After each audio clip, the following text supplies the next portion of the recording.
कोई तन दुखी, कोई मन दुखी, कोई धन बिन रहत उदास, थोड़े थोड़े सब दुखी, सुखी कृष्ण का दास। दोस्तों, इसका अर्थ है स्वादिष्ट भोजन, अकुत धन संपदा और भौतिक सुख सुविधाओं को प्राप्त कर लेने के बाद भी मानव दुखी रहती है, उसे सुख की अनुभूति नहीं होती। मानव का मन कभी इन वस्तुओं से संतुष्ट नहीं होता, उसे और पाने की इच्छा बढ़ती ही जाती है। मानव को आनंद तब प्राप्त होता है जब वह स्वयं को प्रभु के चरणों में समर्पित कर उनकी भक्ति में लीन हो जाता है। अगर कोई ये कह दे कि चिंता मत करो, मैं तुम्हारे साथ हूँ, तो बस यही शब्द इंसान के लिए औषधि बन जाते हैं। सब कुछ छीन जाए तो भी चिंता मत करना, आपकी बुद्धि और अनुभव किसी की ताकत नहीं छीन सकती।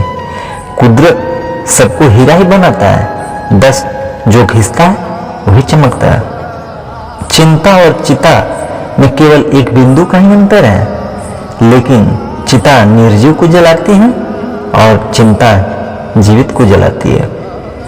क्या धन की चिंता करने से धन प्राप्त होता है?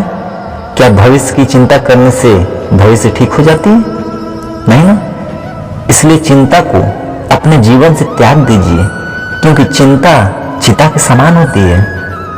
चिंता से चतुराई घटे रूप और ज्ञान। चिंता बड़ी अभागिनी, चिंता चिता समान। तुलसी भरोसे राम के निर्भर हो के सोए, अनहोनी होनी नहीं, होनी होए सो होए।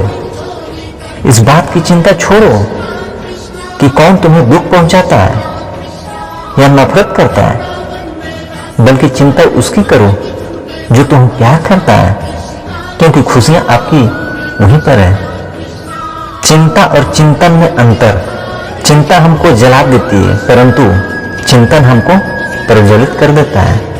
चिंता हमको कोई समाधान प्रदान नहीं करती, बल्कि समस्या ही देती है।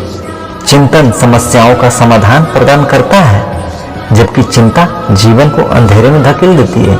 चिंतन जीवन को प्रकाश की तरफ ले जाता है। अगर तुम्हें नींद नहीं आ रही है तो उठो और कुछ करो, बजाय लेटे रहने और चिंता करने के। नींद की कमी नहीं, चिंता तुम्हें नुकसान पहुंचाती है। कोई व्यक्ति कितना ही महान क्यों न हो, आंखें मूंदकर उसके पीछे नहीं चलना चाहिए। यदि ईश्वर की ऐसी मंशा होती तो वह हर प्राणी को आंख, नाक, कान, मुंह, मस्तिष्क क्यों देता। चिंता इतनी कीजिए कि काम हो जाए, पर इतनी नहीं कि जिंदगी तमाम हो जाए। मालूम सबको है कि जिंदगी बेहाल है, लोग फिर भी पूछते हैं और सुनाओ क्या हाल है। जो भाग्य में है वह कहीं से भी भागकर आएगा, जो भाग्य में नहीं है आकर भी भाग जाएगा। फिर चिंता किस बात की। आप केवल अपना कर्म करते रहें।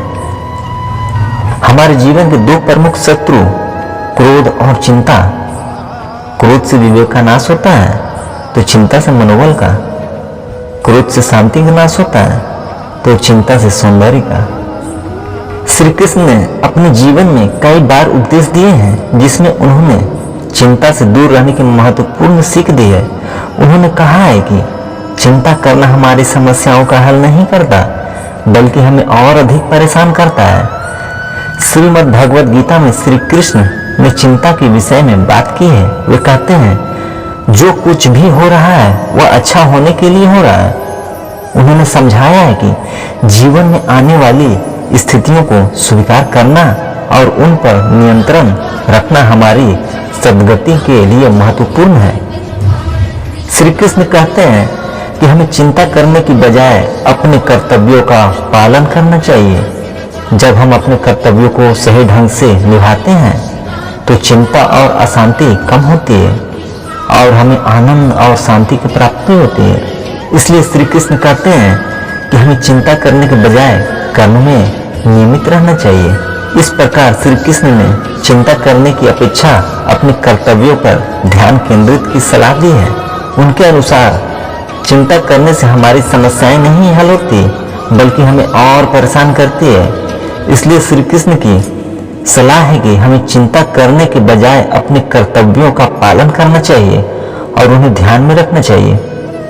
श्री कृष्ण ने अपने उपदेशों में यह भी बताया है कि हमें अपने कर्मों पर ध्यान केंद्रित करना चाहिए और उन्हें सच्ची भक्ति और निष्कामता के साथ करना चाहिए।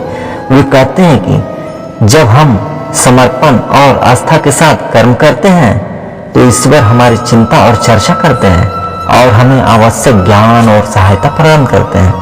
इसलिए श्री कृष्ण का संदेश है कि हमें चिंता करने की बजाय आनंद और आत्मसमर्पण के साथ अपने कर्मों को करना चाहिए। यही हमें शांति, समृद्धि और पूर्णता की ओर ले जाएगा। श्री कृष्ण की यह बातें हमें यह याद दिलाती है कि हमें वर्तमान में उपस्थित चुनौतियों और समस्याओं के बारे में चिंता करने की बजाय उन्हें स्वीकार करना चाहिए और अपने कर्तव्यों के प्रति समर्पित होना चाहिए।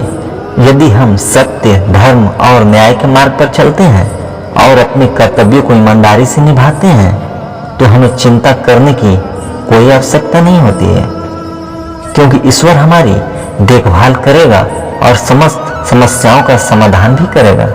इस प्रकार श्री कृष्ण के उपदेश का अभ्यास करके हम अपनी चिंताओं को कम कर सकते हैं और एक शांत, स्थिर और सुखी जीवन जी सकते हैं। तो दोस्तों, आज का वीडियो यहीं तक। मिलते हैं अगले वीडियो में। जय श्री कृष्ण।